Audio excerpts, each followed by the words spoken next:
Ei pessoal, tudo em paz com vocês? Espero que esteja tudo ótimo. Hoje nós vamos comentar aqui essa data especial, 1º de maio. Por que ela é tão significativa?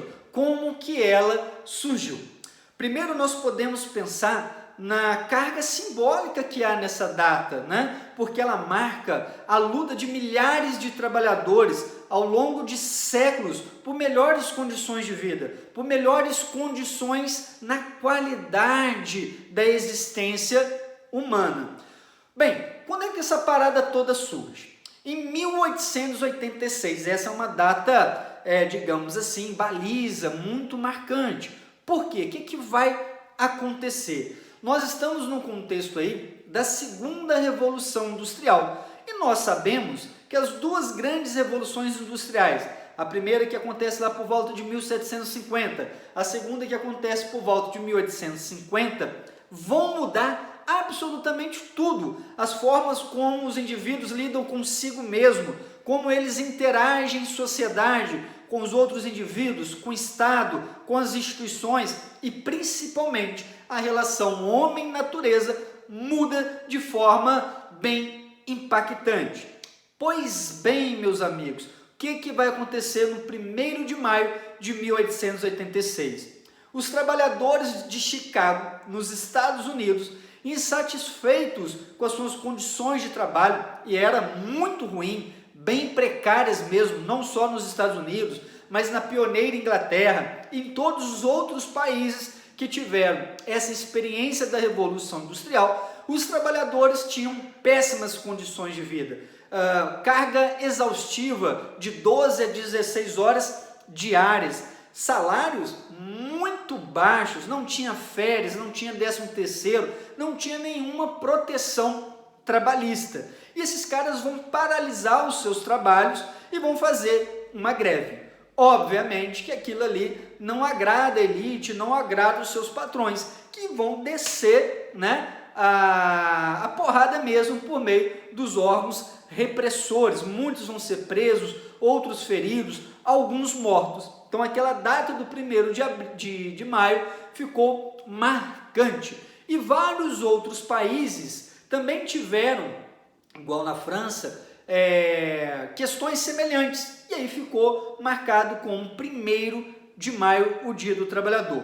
No Brasil, nós também vamos ter um quadro bem semelhante. Lembrando que o nosso processo industrial, de fato, vai nascer na República Velha, nas primeiras décadas da República Velha, século XIX. Nós vamos ter as primeiras indústrias têxteis, alimentícias, e os trabalhadores que ali estavam eram trabalhadores imigrantes, porque a gente tem que lembrar que o negro, aquele ex-liberto lá do nosso passado colonial e imperial, ele não foi incluído no mercado de trabalho, né? As indústrias não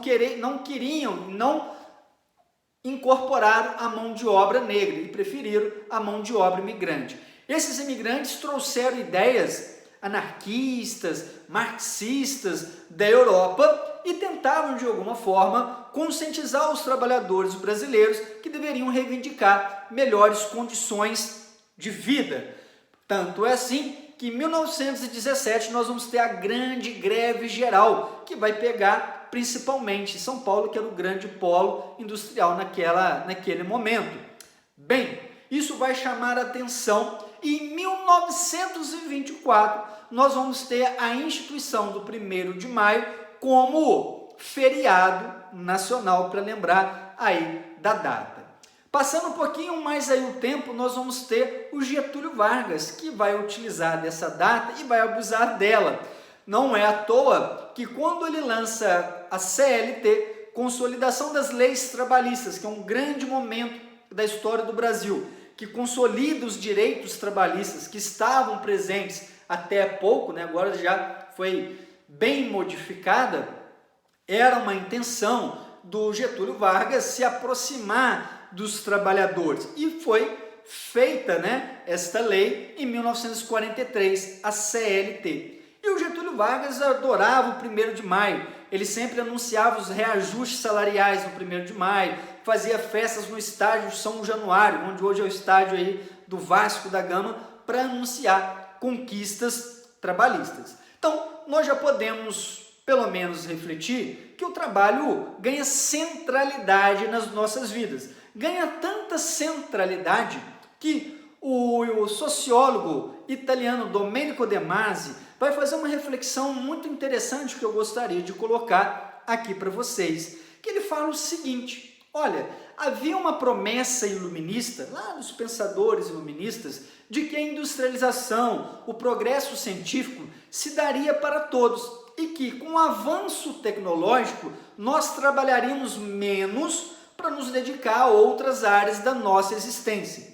Mas a gente chega em pleno século XX, o século XXI, no qual nós estamos, e isso não se efetivou. A tecnologia chegou, a tecnologia incorporada, mas, por incrível que pareça, a carga de trabalho continua muito alta. Aí o Domenico De Masi vai sugerir o ócio criativo, que ele fala o seguinte: pessoas mais felizes conseguem ser mais criativas no trabalho e mais produtivas. Mas para que esse trabalhador consiga ser feliz e criativo, ele tem que trabalhar menos, ele tem que ter tempo para a família, ter tempo para estudar, tem que ter tempo para o lazer. E aí ele sugere uma combinação entre trabalho, estudo e lazer. E ele vai fazer uma reflexão comparativa entre Itália e Alemanha. Ele vira, olha, lá na Alemanha, o pessoal trabalha em média 6 horas diárias, são bem produtivos e ganham muito mais por hora de trabalho. Os italianos trabalham de 8 a 10 horas diárias, são menos produtivos e trabalham sem estar felizes no que estão realizando. Então, ficam aqui essas reflexões para a gente pensar esse 1º de maio, que é uma data de muitas lutas e que nós deveríamos incorporar, sempre procurando aí buscar melhores condições de vida, melhores condições de trabalho para qualquer categoria profissional. O que você achou? O que você pensa? Coloca aqui nos comentários. Siga o Apogeu no Instagram, no Facebook, no YouTube. Temos muitos conteúdos gratuitos e bem legais aí para a gente poder pensar, refletir e dialogar. Um grande abraço.